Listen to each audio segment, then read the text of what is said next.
Hello, everybody. If you happened to listen to our re-release of the episode that we did with my dad last week, you know that we lost him on February 5th, 2025. Well, Caleb, Luke, and I wanted to do a tribute to him on the podcast, and we're going to do that now on our 200th episode. The boys and I really take pride in inviting all of you into our lives. Our conversations each week really are very similar to what you would hear on any given night while sitting on the couch in our living room. We've leaned hard on each other through this difficult time, and we're getting through it with the love and support of our family and friends. We hope that our tribute to Papa brings you smiles and love. You have our deepest gratitude for listening. Punch it to me!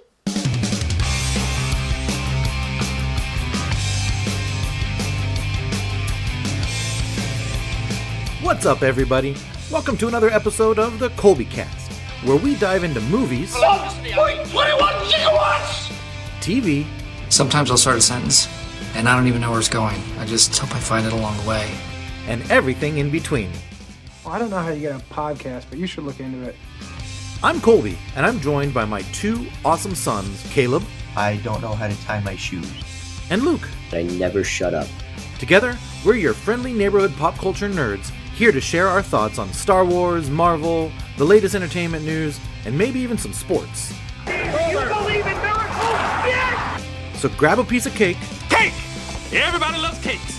and find a comfy spot on the couch, because this is your place for community and conversation about pop culture and storytelling. What an incredible smell you've discovered. This sucks because there's no words to describe it. And it hurts, but I know Papa would know exactly what to say to break the ice. What do you think that would be? He would just hit us with one of his one-liners, his quick little quips. There'd be something, and we'd be immediately just laughing. He's probably Yes. laughing at us looking for the words right now. You're exactly right. I think you're exactly right. I remember one of the things that he would do is such a cliche and old thing that people use all the time. Like when you don't know really what to say or what to do, he would just say, "Just pretend like the audience is naked."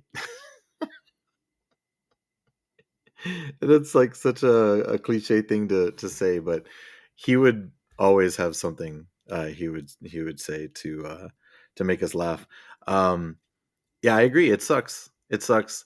But he wouldn't want anybody to be sitting around talking about things that suck, does he? Because that wasn't No. his style. This is our 200th episode. Yeah. This is a big milestone episode, and I'll share a little bit about something that was on my mind, like for the longest time leading up, for like the last couple of months. I'm like, oh, what are we going to do for our 200th? What are we going to do for this big milestone? I had this idea and I had that idea, and I asked you guys, and nothing was really sticking. Nothing was really like, oh yeah, boom, that's it. But unfortunately, a couple weeks ago, when Papa's health started to decline, and it became apparent that we were just sort of helping him through his last days, and he passed away like the week that we were going to record this 200th episode. I remember sitting in the living room with you guys and saying, I know what I want to do for our 200th episode. And you both looked at me and I said, I want to do a tribute to Papa. And it made me feel so good because both of you like emphatically nodded in agreement, like immediately. Do you guys remember that little interchange? I know the last couple of weeks has been sort of a blur, but do you guys recall that? Yeah, it didn't feel like there was anything else to talk about either. That was like, not only was that the thing occupying most of our headspace, but it was also kind of the only thing that felt right. Yeah. I also remember because there aren't a lot of immediate instances where we just definitively agree. Right. We'll usually go through and bounce an idea or two around, this, that, the other thing. But yeah, that one was boom right off the bat. And it's funny because I it, you may wonder like why is a pop culture and storytelling podcast going to do a tribute to my dad and your grandpa who's recently passed, and why does it feel so right to do so? Because he was one of our guests. We had a conversation with him. We asked him to come on the podcast. He was so nervous. He didn't really understand, what was going on and what he was supposed to do. And we just assured him, no, it's just us talking. Like literally, it's just us talking. And that is episode 91. It's also the episode that precedes this one because I re-released it last week, and that felt really, really right too. And I'm so glad I did because the feedback that we've gotten from that episode being re-released, as well as people having gone back even before I re-released it and listening to it back in the feed, scrolling through 100 some odd episodes to go find it. um, I've just gotten so much feedback, and I've tried very hard to share all of it with you guys so that you can experience that as well. But it's so wonderful to hear people reaching out and giving their thoughts on Papa. And the fact that we got to record with him and share him with the world is bringing such joy to me right now and such comfort to me right now, that because he was so awesome. Like he was just the best, right? And being able to not only just know that ourselves, but share a little bit of why that was with other people, has just been a really wonderful reminder of me, of this wonderful community that we find ourselves in, and all the condolences and all the comfort and all the words of comfort and prayer that have been brought to us because of that episode. And that's why we're doing this right now. Just going to take some time and reminisce and do a bit of a tribute to Papa. What did you guys do you guys have any thoughts or anything you want to share about that experience recording that episode with him? We recorded that one the old-fashioned way. Yeah. We were sitting in my room and we all pulled up chairs and sat in a little semicircle and passed around the microphone, and that was it was good that we did it in my room because it wasn't hot. Because when we used to do that, we'd have to take breaks because of how hot it would get. But when we did it in my room, it was good.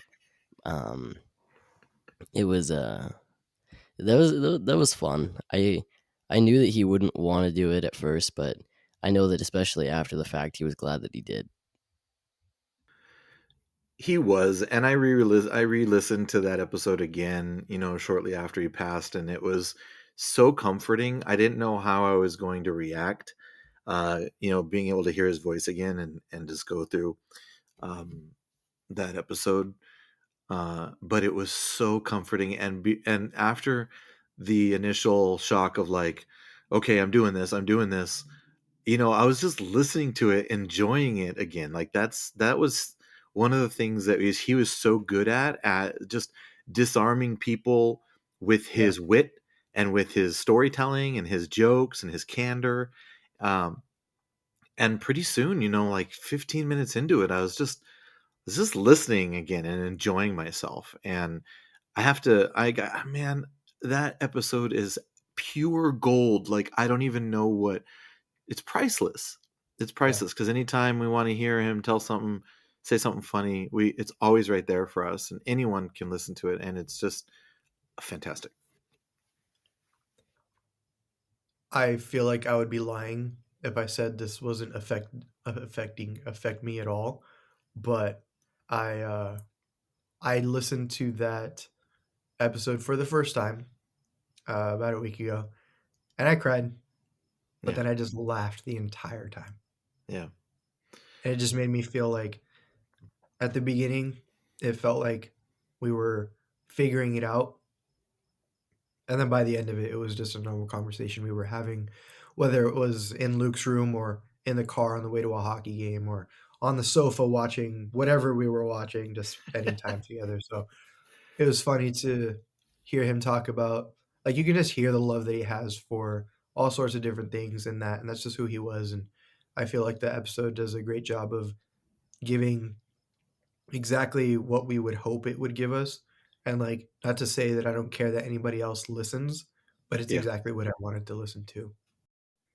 We've had so many people reach out and send their support. I pause to bring up anybody individually because I wouldn't want to forget anybody or leave anybody out, but I did want to bring up, because you touched on this, uh, about how you could hear how we were sort of figuring out how to do that as we are recording with Papa. And Daz Davies, a good friend of the show and listener from the beginning, reached out and said that he had listened to the episode and commented on that, how you could tell that Papa was he realized that he was recording something, but then as the episode went on, he said the same thing about how it just became very natural, because it did. We just started talking to each other like we always do, and it's just something that I'm so happy exists. And if you're listening to this and you haven't listened to that episode, it's just it would be great if you did.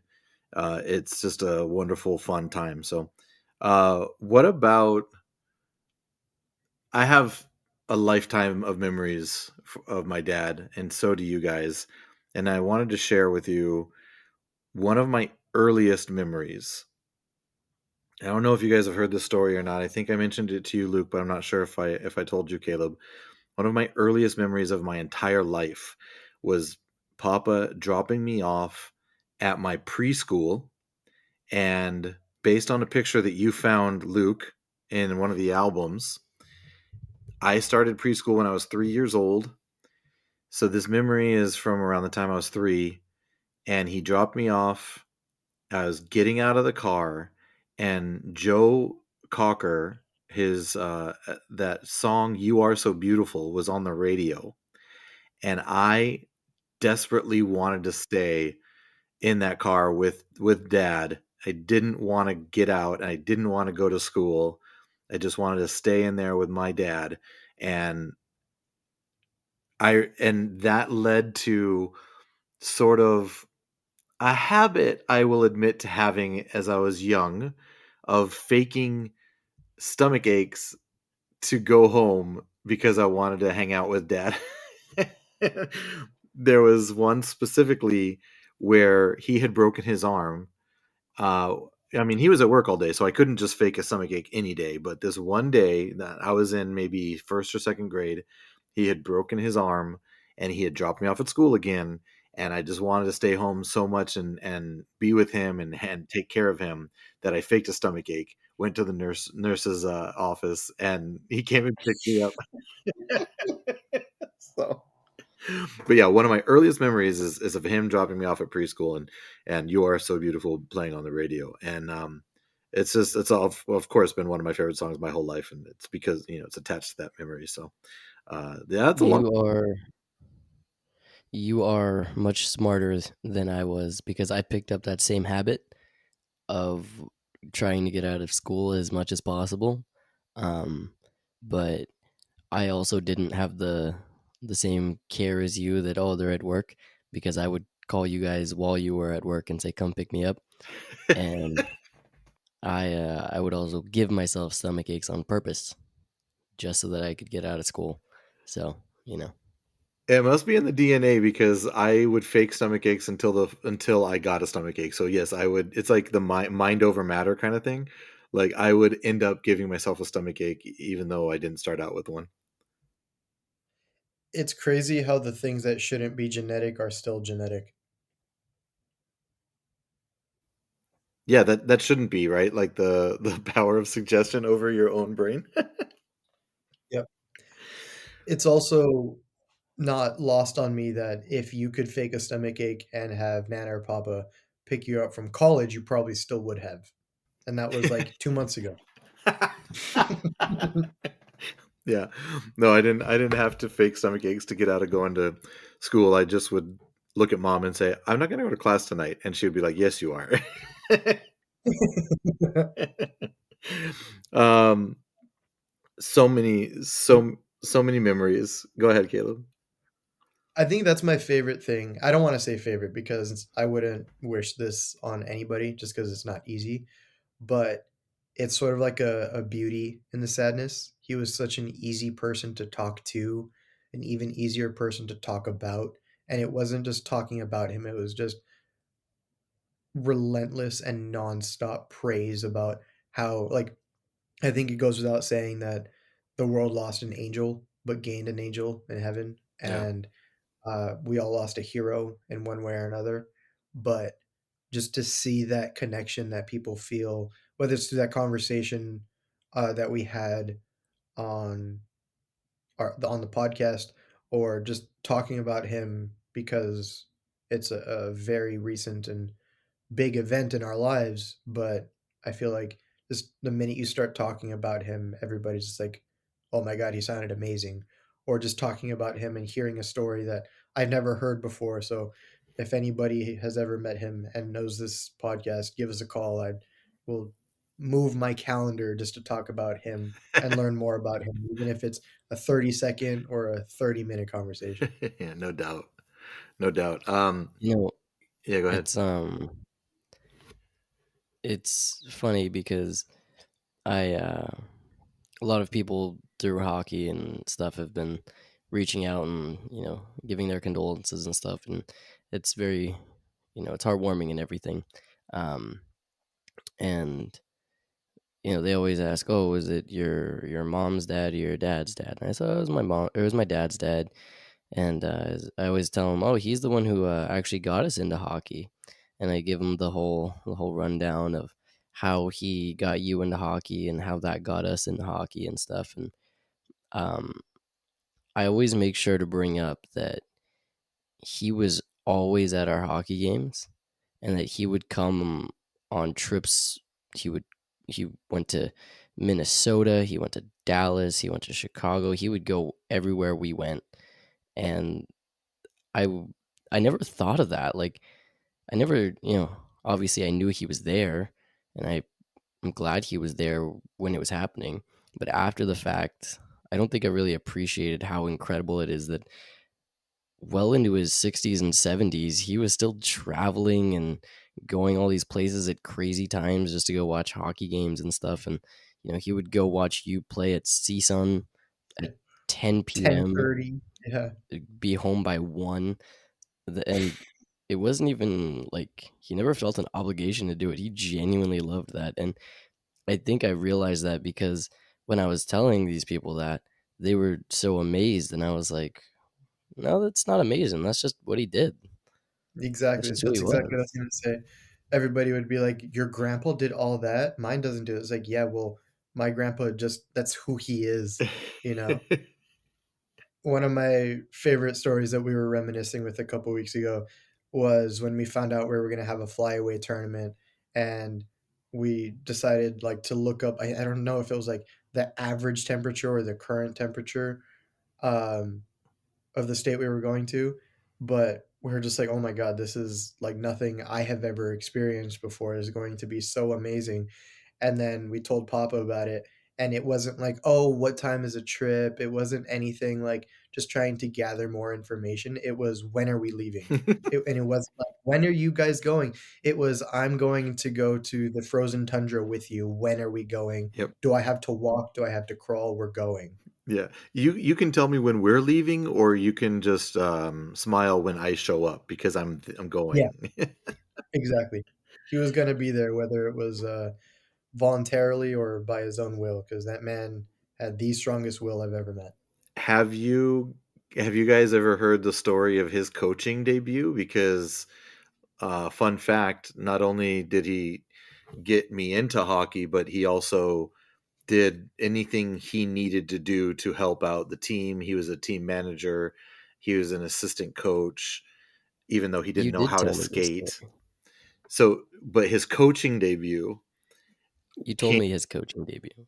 I did? Okay, well, I'm going to tell you You did. again, and I'll tell everybody that's listening. So I was like first year of hockey season. I didn't start playing until I was well into my teens. So like I started learning to skate, I think when I was 14.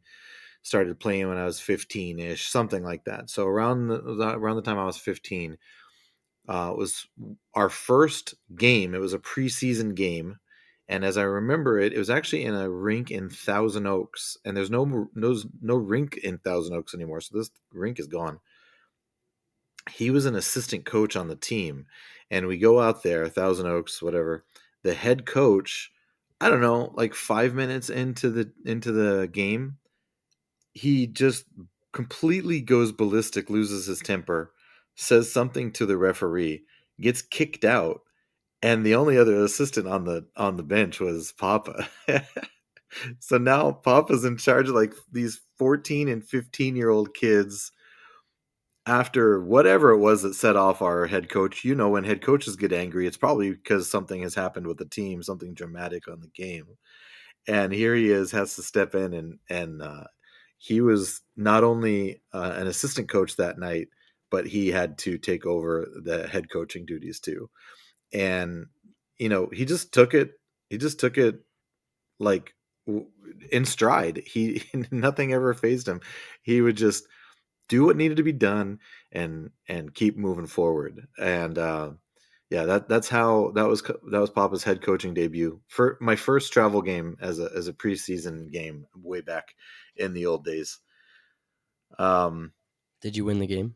I don't even remember. I don't know. We didn't win very much that season, so probably Let's not. just say you did. It's a better story if we won. Is that right? Yeah, you guys won 3-2 in a shootout. No, I was gonna say that Papa coached us to like a blowout, like we just shellacked him 9-1 or something. Oh yeah. Yeah, we'll go with that one because that was his favorite hockey, where he didn't have to worry about anybody coming back. Yeah, he hated close games. He would be a bundle of nerves. Plus, they didn't have a shootout back then. We would have ended in a tie. No shootouts. Oh yeah, Um, TVs were still in black and white. but I also have a Yeah, was story. this back when you had to go and like chop your own tree and carve out your own curve? Yeah, there was no zambonis. We had to shovel off the ice between periods ourselves.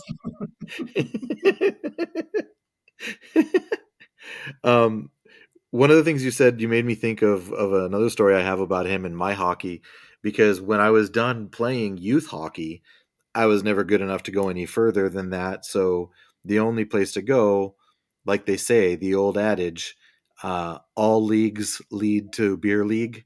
So I Yep. went and played in beer league, which was for 18 and over guys, and playing with old men. And I was like 21, 22. Mom and I were newly married, and we lived in a small place, and I had nowhere to put my hockey equipment. So Papa, not only would he come to my beer league games, which like you mentioned started at like 10, 10:30, 11, 11:30 at night, he would bring my hockey equipment and take it home because I had nowhere to put it. So he would keep it in the garage. He would bring it, he would pack it, bring it, take it back, unpack it, air it all out, and then pack it again and bring it to the next game. And I mean, like you said, Luke, like to your point, I appreciated that at the time, but I don't think it didn't mean to me at that time what it ended up coming to mean to me later in my life. Like, he didn't have to do any of that stuff. Like No. I could have gone and gotten the stuff. I could have gone and played. I could have dropped it off and I could have, come back the next week. But no, he just loved hockey. But what he loved more was watching the people that he loved play hockey. Yeah. As much as we've talked about him and we'll continue to talk about him a little bit off uh the subject, I think this has just turned into like a superhumans episode because that's really what he was. Like there Yeah. was like there's I forgot the actual saying, but it's the gist of like there's a love of a parent and then there's the love of a grandparent, and that man just he exceeded any expectations we had. And as children, you don't have expectations of adults most of the time until like you actually mature and you start to understand certain things. But there's nothing I can ever think of that he didn't show up for or go out of his way to help us. Like he was a provider and he was a supporter. He loved his Swiss Army knives, and that's like legitimately what he was. Yeah. He just did everything. Yeah. Yeah. It's so true. It's so true. Yeah, Go ahead. what I was gonna say was it was never an option. Like there was never a thought of can I do this or do I want to do this or even should I do this? Whenever he did something, it was just, yeah, this is what I'm going to do and I'm going to do it. I'm going to do it well. And that's that. And that's such a like it's not stubborn in a bad way. It's stubborn in the best way. And Yeah. it's something that it's such a hard balance, right? Because if he very easily could have been the kind of person who was, stubborn about all the wrong things, but he wasn't. He was kind, he was generous, he was just the easiest guy to be around all the time. And I I was thinking about it when you said, the way that the parent versus grandparent thing. I never felt the need to go impress him or Yeah. to, you know, I wanted to make him proud, but I never had that worry of like, oh, if I don't make him proud or if I don't do well, that he's going to be ashamed or whatever. That was never a thought I even had, just because he was always so supportive and didn't matter if we fell flat on our faces or if we jumped over the moon. He was gonna laugh at us either way, and he was gonna be happy for us either way. Yeah. He was quite a prankster too. Like all the things that you're saying Yeah. are 1,000% true. And he would just do, before I share the prankster thing, one of our good friends asked me just a couple days after he passed, and he said, "What were some of your dad's core beliefs?" And I don't know if I really answered the question, but the words love, laughter, and loyalty popped into my head, and I would be prepared to defend those as beliefs, but they're more characteristics or foundational to his life, because what you guys are saying is how his love manifested itself. He would always be there for the people that he loved. He would, like, to this day, I still, there's only two people in my life that um have that are that have always come through every single time they've said something, they're going to do something, they come through and they do it, and Papa's one of them.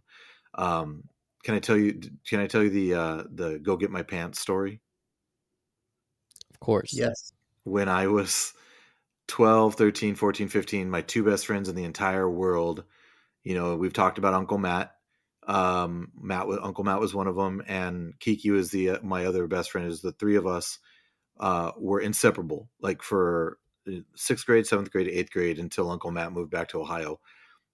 And during the summertime, that meant they were constantly at my house. They'd sleep at my house. They'd spend all day at my house. And I sort of teased that my mom and dad adopted two more kids during those time frames.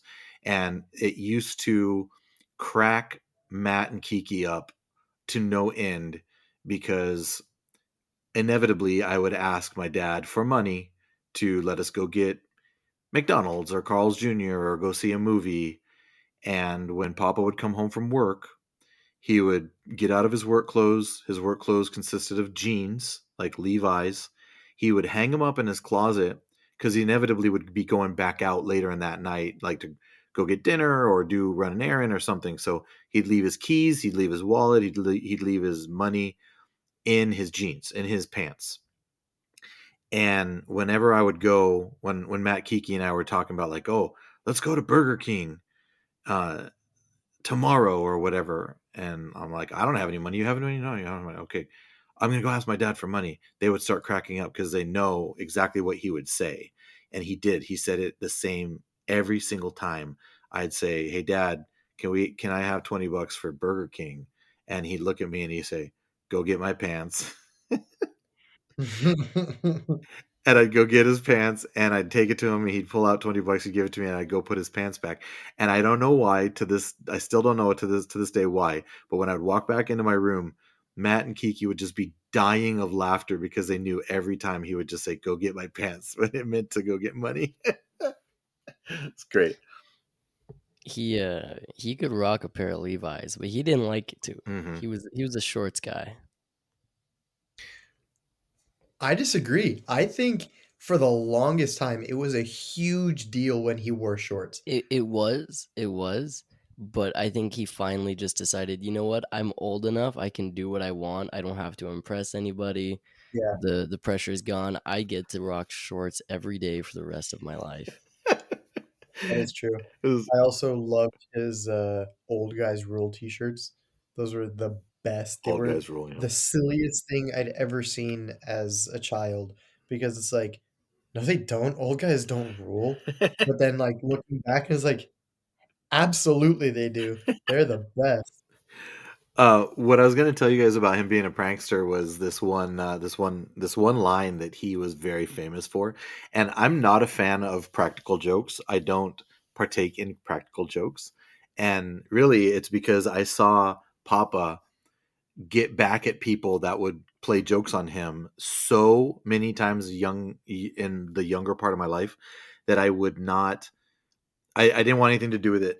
I would not engage. Like I learned very early on, don't mess with Papa because he would, Hmm. when you did and you got him good enough, this is what you heard. And he would say it so many times. He would look at you dead in the eye and say, "You don't know when, you don't know how, but I will get you back." And Yep. he never, I am proud to say, he never said those words to me because I was smart and I never did anything to deserve it. Yeah. I don't know why, but I vividly remember one time he said that to me and I like went to go give him a hug and all of a sudden I was stuck with like a milk mouse and he would just like hold it there and wait for you to he would I don't know, I don't even remember what the outcome of that was. I remember being so relieved that the milk mouse was now just over. I was released from the clutches. And I just remember I will never mess with him again. Oh my god, I hadn't thought about a milk mouse. Do you think other people know what milk mouse is? Because I've never heard anyone say that in my life except I Papa. I genuinely wanna know because I don't know, there's, like, those trends on the social medias where it's like, what's one thing that's completely normalized in your house, but when you say it to other people, they're just like, "What in the world are you talking about?" Yeah. I definitely feel like that could be one of them, but try and describe it. I wanna hear you try and describe it, see if I Cruel can and visualize. unusual punishment. Can be categorized as that. Okay, milk a mouse. Papa would get our pinky, and like if just I don't know how to describe this. Okay, words. If you bend your pinky at the first knuckle, not the one connected to your actual hand, but your first knuckle, if you Where bent it it, bends it in bend it in half, you bend your pinky in half, and then like sort of just squeeze the pinky at the yeah, nail and the other side of the pinky. So now yeah. So on the outside of your hand yeah, and the nail, you and push the nail bed into, like, the palm knuckle area. yeah, so you're basically like I would love to know if anybody has another name for this because I'm sure it hurts so bad. It hurts worse when you get the knuckle like right above the Yeah. nail and you just squeeze. You could literally like disarm nuclear weapons if they had pinkies on with this. It would make anyone do whatever you say. It's and Papa would call it a milk a mouse. And he was And so good at it. oh Yeah. god, so good. And he never crossed the line. He would get you squirming, but he would never make you cry, you know? No, no, no. It was cruel and unusual punishment, but it wasn't like abuse. I'm sure not to us, but I'm sure he got many people with that. Oh my goodness. Yeah. Yeah. Oh man, it just made me think of a story he would tell me.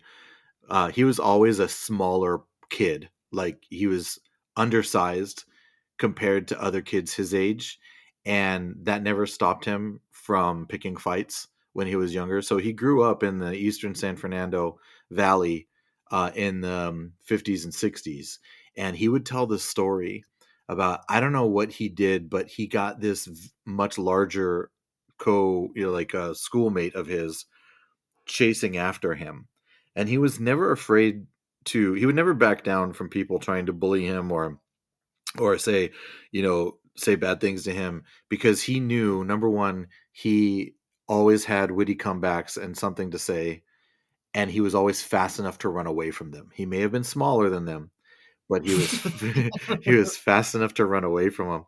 And this one story he told me, he said something to some kid started chasing him, so he took off like a rocket, and he turned the building, like he turned the corner of a building at school, and there was a bench there. So he had enough time, because he was fast and he was getting away from this kid. He had enough time to bring the bench out from the building. And so when this kid turned the corner, he was going so fast he had no time to to react. He just went head over feet because he tripped over the bench. Oh my That is God. incredible. He assaulted this kid. No, he was protecting himself. He was protecting himself. I half expected you to say like he just like went on his hands and knees and he tripped over him like that. No, he brought it a whole bench. No. That's crazy. Papa would not. He would not go to the line. He would frequently cross the line. Yeah, oh man, it was something else. I wanted to touch on. Question for you though. With that story in mind and having known Luke his entire life, do you think Papa and Luke at that age, not knowing anything about each other, would become best friends or worst enemies? I honestly, I want to hear Luke's. I want to hear Luke's answer to this before I answer it. Oh, I think we would have been best friends. Yeah, Absolutely. yeah, I agree. Because half the stuff that I said and did was inspired by him. Like so many of the great part was he always kept it age appropriate, because That's true. whenever he would tell me, some witty comeback or something, it was always perfect for the time, especially when I was younger. And then as I got older too, I learned some good ones too then. Yeah. I remember you were same thing on the ice. You were undersized, but you always had enough speed to get away from him. But you always had a mouth. That was something that never went away. And I remember just sitting on the couch listening to you like tell him if he didn't come to that game, what happened in that game, or even if he went to that game, he would like you would be eager to tell him recaps of this is what I told this one this time, Papa, stuff like that. It was always so funny. Oh my. One of my favorite ones from him was, I refused to get into a battle of wits with an unarmed man. He dropped that one on me when I was too young to understand what any of those words meant. And then at one point it just clicked in my head and I was like, "Oh, I get it. I'm going to use that." Oh man, he had so many one-liners. I can't even get into them. Like, it doesn't affect me, which is very, very visual, right? He would like, when he would want to make somebody laugh, he would say it so much, and we would just crack up every single time. Like, um, he stubbed his toe or whatever, and then everybody would be like, "Oh, are you okay, Papa?"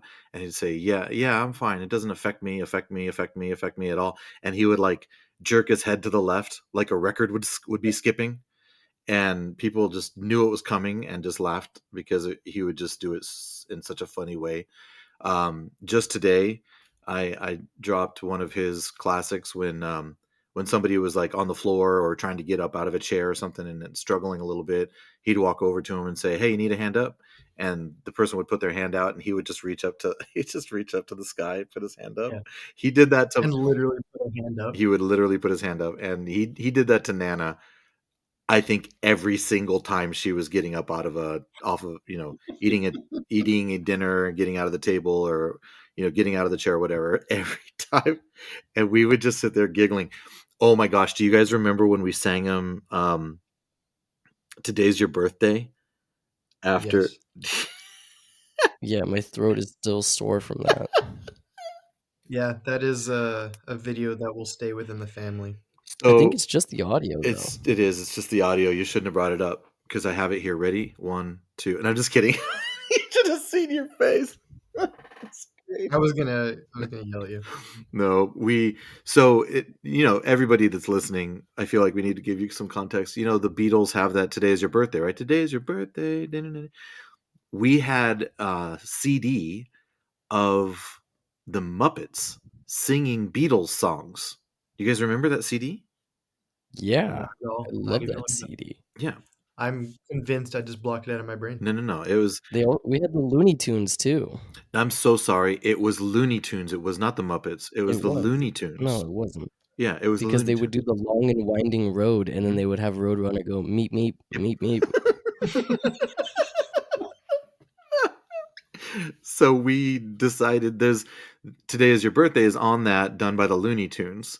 So we decided it was on Papa's And birthday. Tasmanian Devil is on it. Taz is on it, and we had a game down in El Segundo at the King's practice facility, and we were driving home. We were going to go out to eat afterwards, and it was on his birthday, and we sang him the Looney Tunes version of "Today's Your Birthday," and someone had the brilliant idea of recording it. So yes, there is audio of us. And how old do you guys think you were? Like maybe 14 and 12 or 12 and 10?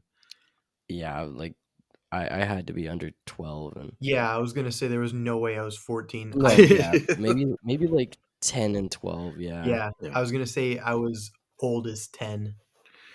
Well, Well, cuz you you hit puberty a lot sooner than I did, so my voice sounding that high pitched when I was 12 would make sense. Yeah. Yours wouldn't make that. You couldn't hit that octave at 14. he No, was definitely not. just dying laughing. He was laughing. So I want to, before we end off our episode of our tribute to Papa, and which is extremely healing to me. This is just sitting here with you two boys talking about my dad and knowing what he means to me, knowing what he means to you. Is just time well spent. I hope that everyone that's listening to us talk about it is having a good time learning more about Papa. But if you listen to our original episode with him, you know that music was a big part of his life. And music has been sort of taking center stage for us in the last few weeks, just sharing songs that we've been hearing, lyrics that have been um, standing out to us, and just sharing it with each other over the last couple of weeks. And I mean, one of my first memories as a human being, the one I shared about, my preschool and Joe Cocker, is about music. So clearly music was a huge part of his life. I just wanted to tell you two quick stories and share one lyric with you guys. Elton John was one of his favorites, and I remember hearing him absolutely just blast Elton John in the car. And I mean, I think I told the story in our episode. He would take me to guitar lessons, and he'd be playing. I know he played a lot of stuff, but Elton John was just always one of those that was always present. He went the first time I bought a CD. We went to Tower Records. We had just gotten a new stereo, and I bought the Beastie Boys' "License to Ill," and all of the family bought. Good album, by the way. Thank you. That was my first CD ever. I don't think Nana knew what hit her when I put that on and started singing word for word "Fight for Your Right to Party." She looked at Papa and she goes, "Roger, this is your fault." I swear to you, she said that. And he must have had the biggest smile. Anyway, he bought. I don't know if it was that trip or just around that trip, but he bought Elton John's album live in Australia, which was a big deal because Elton John was diagnosed with I believe it was cancer in his vocal cords or throat cancer. One of those is something to do with his throat. And for a time, people didn't think he was going to sing again, but he beat it, and he came back and he released this live album in Australia. And one of the singles from that album was "Candle in the Wind," and that was being put on the radio left and right. So he went and he bought that. He bought that album, that CD, I should say, and of course, it's one that I listened to recently, and the lyric that that I just wanted to share real quick about this one was the outro or the end of the song, which Elton John says, "Your candle burned out long before your legend ever did."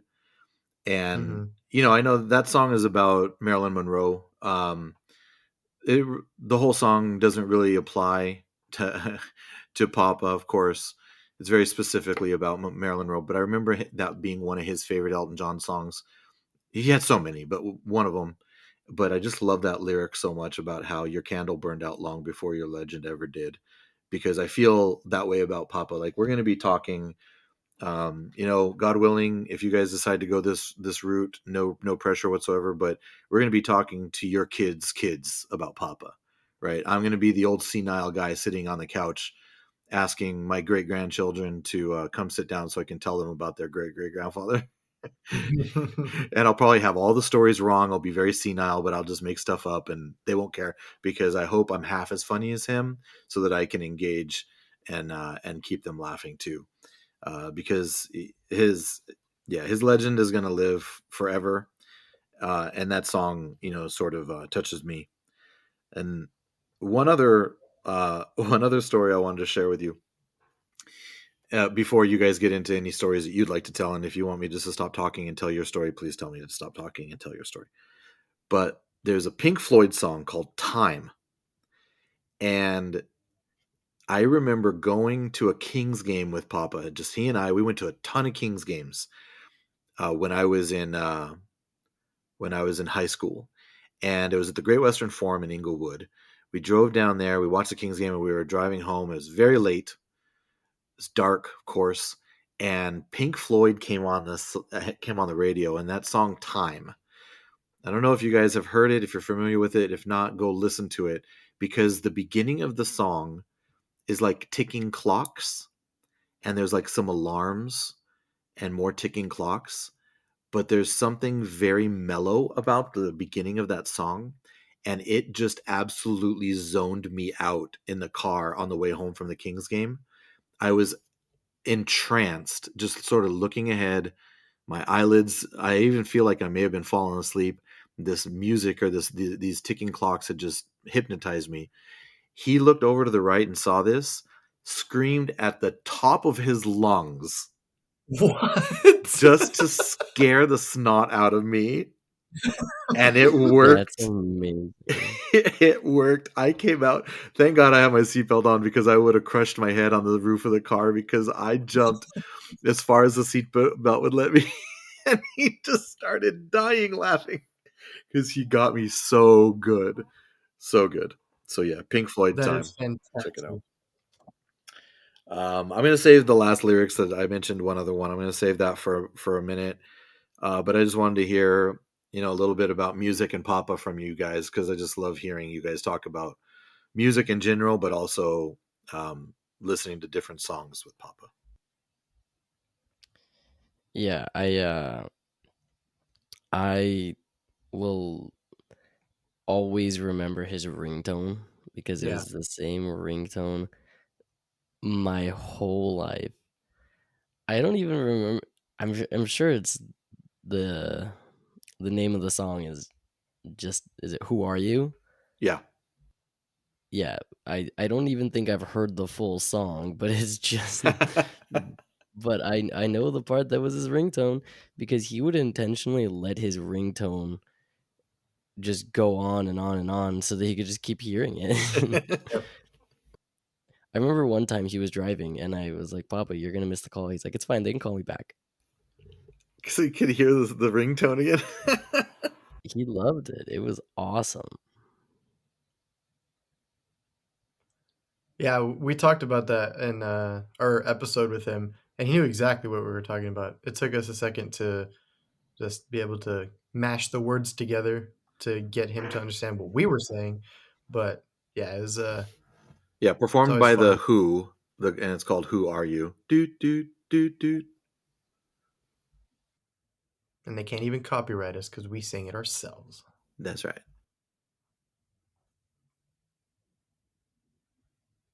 Any music stories you wanted to share, Caleb?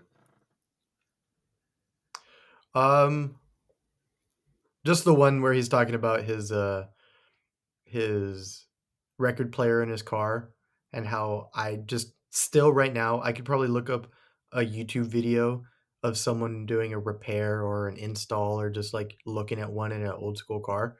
I cannot fathom the fact that not only was that like a thing, but a thing that Papa had in his car. That is like to me like the pinnacle of cool person, cool car, you know? Yeah, I still can't wrap my head around it. I'd love to see it someday. Like you said, if you find a YouTube video, show me what that would look like, because the fact that he had some kind of a record player in his car that would play records, just I can't imagine how that works. Of course, it's back in the 50s, so things were a little bit different. But yeah, that's he loved music. I think he loved music in some ways even more than hockey, even more than or maybe not more or less, but just different. Um, yeah, and his legacy. I've been thinking a lot about this recently. We carry that forward, right? We carry his legacy forward, and one of the things that he contributed in just a huge way to my life is my taste in music. And I Yeah. know you guys make a lot of fun of me, a lot of fun of me when because I listen to old music, and I don't really listen to a lot of new music, but I'm getting better. But I'm okay with that because it's just something else I hold in common. Um, so the just to go ahead and wrap it up, unless there's something, if there's anything that you guys want to get to that we haven't gotten to, I want to give you the opportunity to share that, because really I've got a song lyric and a joke, and that's everything that I'm ready to share with everybody. So, is there anything else you guys wanted to get to before we finish this up? Um, just real quickly, I like the three things you brought up about him: love, laughter, and loyalty. I think that really encompasses him well, because I told you this. I think it was what, Sunday, that he didn't like a ton of people, but he loved a lot of people, Yeah, that's Yeah. true. and I think that matters so much more. And you know, the this was my first time losing somebody near and dear to me, so it was it's been obviously a hard experience, but there's so many people that I've gotten to spend time with because of him and because of this. And I feel like I've gotten to know him more because of talking to all the people that he loved and that loved him. And that's such a valuable thing.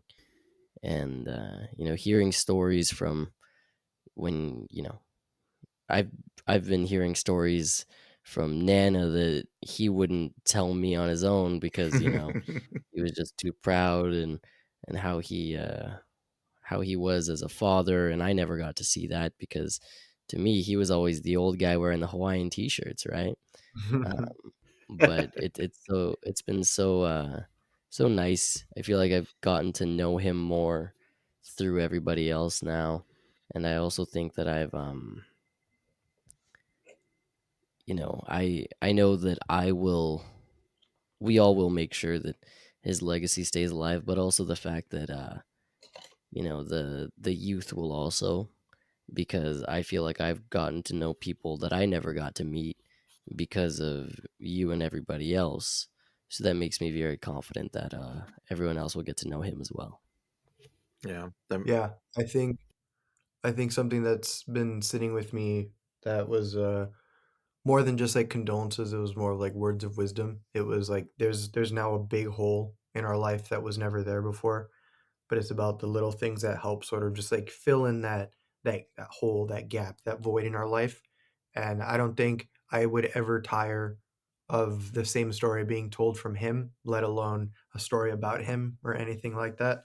But going back to the music thing real quick, is he never, I don't remember him like ever belting out a song. He took driving us around like we were the most valuable things on the planet. hmm So he was always 10 and 2. He was never cruising with one hand. Like occasionally he would reach across like the center console and like give Nana a pat on the leg or hold her hand for a second, and then it was right back to it. But one thing I remember he always did, and whether it's a conscious thing we pick up from him or an unconscious thing, I sort of do like the same car concerts he did, and it wasn't like a drum solo on the steering wheel, but it was always just like a rhythmic thump with his thumb or his fingers on the dash or something like that, and like always hearing him again, never belting out any music, but sometimes he would like a lyric would be coming up that he liked, and thinking back, it was always off beat, it was always off rhythm, and I don't know if it was because he wanted to sing along, but also still be able to hear it uninterrupted, but I just always remember like his whisper singing as the songs would play. So I don't know. It's something that will pop into my head, and I pray those like memories that we don't know we have, they'll just continue to just pop up at random times. And that's another reason why I just love talking about him, is because we just learn new things or we remember things we've forgotten. Um, I I don't remember him singing. He was not he didn't sing. For somebody that loved music as much as he did, he didn't sing. He just loved listening to it. He always talked about how he wished he had learned to play the piano, and it makes sense that that he would be such a fan of Elton John because it's so piano based, and he Yeah. loved big orchestral kind of songs, and again, that also makes sense to be a fan of Elton John. And yeah, but yeah, I'm right there with you with the um, driving just from place to place to place, and especially having to do with hockey or even just going out to dinner or whatever. He'd always be so into the music, but you never once felt nervous about how he drove. He's a very good driver. Luke, you also mentioned, this is the first big loss you guys have experienced in your lives, and I wanted just to take a quick second and acknowledge both of you and how proud I am of you, and how the both of you guys, uh, how well you guys are navigating this time, because grief is no joke. Grief is no joke, and anybody that is Yeah. hearing my voice likely has gone through grief, and you know what I'm saying. But uh, we're leaning on each other, and Yeah. we're making it through. And one of the things I was worried about as a dad was, I've experienced grief. I've experienced people that I've lost that I've loved dearly earlier in my life, and this was something that was very very scary to me going up towards, and up to this point. But the added layer that I was not sure how to navigate was how it was going to affect both of you, because losing someone that you love is not just losing someone that you love, but you're also in pain because the people that you love that lost that same person are in pain. And Yeah. I I'm so dang proud of both of you guys and what you've been doing, not only for him in his last hours and his last days, but also for me, for mom, for Nana, for everyone in your life. You guys are you guys are just amazing. You really are, and you guys are doing a great job. And it doesn't, and I don't misunderstand what I'm saying, that we are, standing pillars of strength, right? No, we've had our moments where we've shared tears together, and those are important in the grieving process. And I'm proud of how you guys are handling this, and we will continue to lean on each other, because I'm leaning on you and you're leaning on us, Yeah. and we will continue to do so. And this is part of life. It's a really difficult part of life, but you guys are right there, and we're all together, and we're all making it through together. So a lot of people have reached out and asked, express their concern. Is everybody doing okay? And I've tried my best to reach back to everybody, and with thanks and deep deep gratitude. But the reason that we're all managing this is because we have each other, and love you Yeah. guys, and I thank you guys for everything that you've become, and mom and I are so incredibly proud of you both. So Well, I want you to know that we can't do it without you guys implementing the fact that we only have a lifetime, and that seems like an eternity. But just using the time that you have to cherish what you can, and just using, just because he's gone doesn't mean he's like we're without him. Yeah. So Yeah. It is it's been such a privilege to be his son, and I know that you guys feel the same way about being his grandsons. And now it is an even greater privilege to carry his legacy on with yeah, us. So uh I'll save my joke for another time. I want to end off our little tribute to Papa with some lyrics from a song called Leader of the Band by Dan Fogelberg. And I don't remember Papa being particularly a fan of Dan Fogelberg, but I don't know that any other song expresses the way I feel better than this one. And it's the last verse and really the chorus. It's the last two things you hear in the song, and I just wanted to share them with everybody, and then we'll go ahead and end our 200th episode. So number one, congratulations, guys, we made it to 200. Number two, uh, no better way to do 200 than to talk about Papa for however long this has been, an hour. And number three, if you're listening to us and you have somebody in your life that you need to go give a hug to and tell them that you love, go do it, right? So here are the lyrics that I wanted to share. I thank you for the music and your stories of the road. I thank you for the freedom when it came my time to go. I thank you for the kindness and the times when you got tough. And Papa, I don't think I said I love you near enough. The leader of the band is tired and his eyes are growing old, but his blood runs through my instrument and his song is in my soul. My life has been a poor attempt to imitate the man. I'm just a living legacy to the leader of the band. I am a living legacy to the leader of the band.